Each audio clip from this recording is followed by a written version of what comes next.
The Chronicles of Narnia by C.S. Lewis. Book 5. The Horse and His Boy. Chapter 10. The Hermit of the Southern March. After they had ridden for several hours down the valley, it widened out and they could see what was ahead of them. The river which they had been following here joined a broader river, wide and turbulent, which flowed from their left to their right, towards the east. Beyond this new river, a delightful country rose gently in low hills, ridge beyond ridge, to the northern mountains themselves. To the right there were rocky pinnacles, one or two of them with snow clinging to the ledges.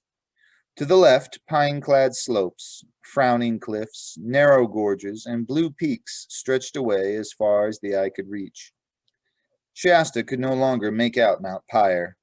Straight ahead, the mountain range sank to a wooded saddle, which of course had to be the pass from Archenland into Narnia. The north! The green north! Neighed Bree. And certainly the lower hills looked greener and fresher than anything that Aravis and Shasta, with their southern-bred eyes, had ever imagined. Spirits rose as they clattered down to the water's meet of the two rivers. The eastern flowing river, which was pouring from the higher mountains at the western end of the range, was far too swift and too broken with rapids for them to think of swimming it. But after some casting about, up and down the bank, they found a place shallow enough to wade. The roar and clatter of water, the great swirl against the horses' fetlocks, the cool, stirring air, and the darting dragonflies filled Shasta with a strange excitement. Friends, we're in Archenland, said Bree proudly, as he splashed and churned his way out of the northern bank. I think that river we just crossed is called the Winding Arrow. I hope we're in time, murmured Hwin. Then they began going up, slowly and zigzagging a good deal, for the hills were steep. It was all open, park-like country with no roads or houses in sight. Scattered trees, never thick enough to be a forest, were everywhere. Shasta, who had lived all his life in an almost treeless grassland, had never seen so many or so many kinds. If you had been there, you would probably have known, he didn't, that he was seeing oaks, beeches, silver birches, rowans, and sweet chestnuts. Rabbits scurried away in every direction as they advanced, and presently they saw a whole herd of fallow deer making off among the trees. Isn't it simply glorious? Said Aravis. At the first ridge, Shasta turned in the saddle and looked back. There was no sign of Tashban. The desert, unbroken except for the narrow green crack down which they had traveled, spread to the horizon. Hello, he said suddenly. What's that? What's what? Said Bree, turning round. Hwin and Aravis did the same. That, said Shasta, pointing. It looks like smoke. Is it a fire? Sandstorm, I should say, said Bree. Not much wind to raise it, said Aravis. Oh, look, exclaimed Hwin. Look, there are things flashing in it. Look, they're helmets and armor, and it's moving this way. By Tash, said Aravis. It's the army. It's Rabadash.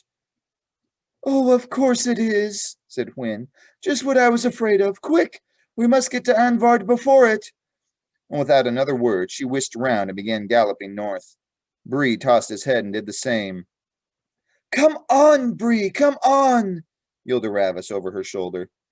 The race was very grueling for the horses. As they topped each ridge, they found another valley and another ridge beyond it, and though they knew they were going in more or less the right direction, no one knew how far it was to Anvard. And from the top of the second ridge, Shasta looked back again. Instead of a dust cloud well out in the desert, he now saw a black moving mass, rather like ants on the far bank of the Winding Arrow. They were doubtless looking for a ford. They're on the river, he yelled wildly. Quick, quick, shouted Aravis. We might as well not have come at all if we don't reach Anvard in time. Gallop, Bree, gallop. Remember, you're a war horse. It was all Shasta could do to prevent himself from shouting out similar instructions, but he thought, the poor chap's doing all he can already, and held his tongue. And certainly both horses were doing, if not all they could, all they thought they could, which is not quite the same thing. Bree had caught up with Hwin, and they thundered side by side over the turf. It didn't look as if Hwin could possibly keep up much longer. At that moment, everyone's feelings were completely altered by a sound from behind them. It was not the sound they had been expecting to hear, the noise of hooves and jingling armor, mixed perhaps with Carlamine battle cries. Yet Shasta knew it at once. It was the same snarling roar he had heard that moonlit night when they first met Aravis and Hwin. Bree knew it too. His eyes gleamed red, and his ears lay flat back on his skull. And Bree now discovered that he had not been really going as fast, not quite as fast, as he could. Shasta felt the change at once. Now they were really going all out. In a few seconds, they were well ahead of Hwin. It's not fair, thought Shasta. I did think we'd be safe from lions here. He looked over his shoulder. Everything was only too clear. A huge, tawny creature, its body low to the ground, like a cat streaking across the lawn to a tree wherein a stray dog has gotten into the garden, was behind them, and it was near every second and half second. He looked forward again and saw something which he did not take in or even think about. Their way was barred by a smooth green wall about 10 feet high. In the middle of that wall there was a gate open. In the middle of the gateway stood a tall man, dressed down to his bare feet in a robe colored like autumn leaves, leaning on a straight staff. His beard fell almost to his knees. Shasta saw all of this in a glance and looked back again. The lion had almost got Hwin now. It was making snaps at her hind legs, and there was no hope now in her foam-flecked, wide-eyed face. Stop! Bellowed Shasta in Bree's ear. Must go back! Must help! Bree always said afterwards that he never heard or never understood this, and as he was in general a very truthful horse, we must accept his word. Shasta slipped his feet out of the stirrups, slid both his legs over the left side, hesitated for one hideous hundredth of a second, and jumped. It hurt horribly and nearly winded him. Before he knew how it hurt him, he was staggering back to help Aravis. He had never done anything like this in his life before and hardly knew why he was doing it now. One of the most terrible noises in the world, a horse's scream, broke from Hwin's lips. Aravis was stooping low over Hwin's neck and seemed to be trying to draw her sword. And now all three, Aravis, Hwin, and the lion, were almost on top of Shasta.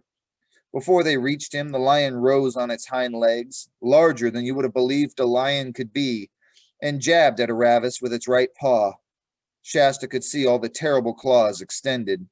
Aravis screamed and reeled in the saddle. The lion was tearing her shoulders. Shasta, half mad with horror, managed to lurch towards the brute. He had no weapon, not even a stick or a stone. He shouted out idiotically at the lion as one would at a dog. Go home! Go home! For a fraction of a second, he was staring right into its wide-open, raging mouth. Then, to his utter astonishment, the lion, still on its hind legs, checked itself suddenly, turned head over heels, picked itself up, and rushed away. Shasta did not for a moment suppose it had gone for good. He turned and raced for the gate in the green wall, which, now for the first time, he remembered seeing. Hwin, stumbling and nearly fainting, was just entering the gate. Aravis still kept her seat, but her back was covered with blood. Come in, my daughter, come in, the robed and bearded man was saying, and then, come in, my son, as Shasta panted up to him. He heard the gate closed behind him, and the bearded stranger was already helping Aravis off her horse. They were in a wide and perfectly circular enclosure, protected by a high wall of green turf. A pool of perfectly still water, so full that the water was almost exactly level with the ground, lay before him. At one end of the pool, completely overshadowing it with its branches, there grew the hugest and most beautiful tree that Shasta had ever seen. Beyond the pool was a little low house of stone, roofed with deep and ancient thatch. There was a sound of bleating, and over at the far side of the enclosure there were some goats. The level ground was completely covered with the finest grass. Are you, panted Shasta, are you King Loon of Arkenland? The old man shook his head. No, he replied in a quiet voice. I am the Hermit of the Southern March. And now, my son, waste no time on questions, but obey. This damsel is wounded. Your horses are spent. Rabadash is at this moment finding a ford over the winding arrow. If you run now, without a moment's rest, you will still be in time to warn King Loon. Shasta's heart fainted at these words, for he felt he had no strength left, and he writhed inside at what seemed the cruelty and unfairness of the demand. He had not yet learned that if you do one good deed, your reward usually is to be set to do another and harder and better one.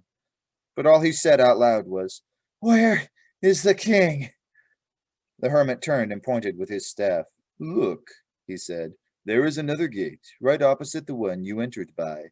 Open it and go straight ahead, always straight ahead, over level or steep, over smooth or rough, over dry or wet. I know by my art that you will find King Loon straight ahead, but run, run, always run. Shasta nodded his head, ran to the northern gate, and disappeared beyond it. Then the hermit took a Ravis, whom he had all this time been supporting with his left arm, and half led, half carried her into the house. After a long time, he came out again. Now, cousins, he said to the horses, it is your turn. Without waiting for an answer, and indeed they were too exhausted to speak, he took the bridles and saddles off both of them. Then he rubbed them both down, so well that a groom in a king's stable could not have done it better. There, cousins, he said, dismiss it all from your minds and be comforted. Here is water and there is grass. You'll have a hot mash when I have milked my other cousins, the goats. "Sir," said Fwyn, finding her voice at last, "will the Tarkahina live, as the lion killed her?" I, who know many present things by my art, replied the hermit with a smile, have yet little knowledge of things future. Therefore I do not know whether any man or woman or beast in the whole world will be alive when the sun sets tonight. But be of good hope. The damsel is likely to live as long as any of her age. When Aravis came to herself, she found that she was lying on her face on a low bed of extraordinary softness in a cool, bare room with walls of undressed stone. She couldn't understand why she'd been laid on her face, but when she tried to turn and felt the hot, burning pains all over her back, she remembered and realized why. She couldn't understand what delightfully springy stuff the bed was made of, because it was made of heather, which is the best bedding, and heather was a thing she had never seen or heard of. The door opened and the hermit entered, carrying a large wooden bowl in his hand. After carefully setting this down, he came to the bedside and asked, How do you find yourself, my daughter? "My back is very sore, father," said Aravis, "but there is nothing else wrong with me." He knelt beside her, laid his hand on her forehead, and felt her pulse. There is no fever, he said. You will do well. Indeed, there is no reason why you should not get up tomorrow. But now, drink this. He fetched the wooden bowl and held it to her lips. Aravis couldn't help making a face when she tasted it, for goat's milk is rather a shock when you are not used to it. But she was very thirsty, and managed to drink it all, and felt better when she had finished. Now, my daughter, you may sleep when you wish, said the hermit, for your wounds are washed and dressed, and though they smart, they are no more serious than if they had been the cuts of a whip. It must have been a very strange lion, for instead of catching you out of the saddle and getting his teeth into you, he has only drawn his claws across your back. 10 scratches, sore, but not deep or dangerous. "I say," said Aravis, "I have had luck." Daughter, said the hermit, I have now lived 109 winters in this world, and have never yet met any such thing as luck. There is something about all this that I do not understand, but if ever we need to know it, you may be sure that we shall. "And what about Rabadash and his 200 horse?" asked Aravis. They will not pass this way, I think, said the hermit. They must have found a ford by now well to the east of us, for there they will try to ride straight for Anvard. "Poor Shasta," said Aravis. "Has he far to go? Will he get there first?" There is good hope of it, said the old man. Aravis lay down again, on her side this time, and said, "Have I been asleep for a long time? It seems to be getting dark." The hermit was looking out of the only window which faced north. This is not the darkness of night, he said presently. The clouds are falling down from Stormness Head. Our foul weather always comes from there in these parts. There will be thick fog tonight. Next day, except for her sore back, Aravis felt so well that after breakfast, which was porridge and cream, the hermit said she could get up, and of course she at once went out to speak to the horses. The weather had changed, and the whole of that green enclosure was filled, like a great green cup, with sunlight. It was a very peaceful place, lonely and quiet. Quinn at once trotted across to Aravis and gave her a horse kiss. But where's Bree? Said Aravis, when each had asked after the other's health and sleep. Over there, said Quinn, pointing with her nose to the far side of the circle. And I wish you'd come and talk to him. There's something wrong. I can't get a word out of him. They strolled across and found Bree lying with his face towards the wall, and though he must have heard them coming, he never turned his head or spoke a word. Good morning, Bree, said Aravis. How are you this morning? Bree muttered something that no one could hear. The hermit says that Shasta probably got to King Loon in time, continued Aravis. So it looks as if all our troubles are over. Narnia at last, Bree. I shall never see Narnia, said Bree in a low voice. Aren't you well, Bree, dear? Bree turned round at last, his face mournful as only a horse's can be. I shall go back to Carloman, he said. What? said Aravis. Back to slavery? Yes, said Bree. Slavery is all I'm fit for. How can I ever show my face among the free horses of Narnia? I who led a mare and a girl and a boy to be eaten by lions, while I galloped all I could to save my own wretched skin. We all ran as hard as we could, said Wynne. Shasta didn't, snorted Bree. At least he ran in the right direction, ran back, and that is what shames me most of all. I, who called myself a war horse and boasted of 100 fights, to be beaten by a little human boy, a child, a mere fool, who had never held a sword nor had any good nurture or example in his life. I know, said Aravis. I felt just the same. Shasta was marvelous. I'm just as bad as you, Bree. I've been snubbing him and looking down on him ever since you met us, and now he turns out to be the best of us all. But I think it would be better to stay and say we're sorry than to go back to Carloman. It's all very well for you, said Bree. You haven't disgraced yourself, but I've lost everything. My good horse, said the hermit, who had approached them unnoticed because his bare feet made so little noise on that sweet, dewy grass. My good horse, you've lost nothing but your self-conceit. No, no, cousin, don't put back your ears and shake your mane at me. If you are really so humbled as you sounded a minute ago, you must learn to listen to sense.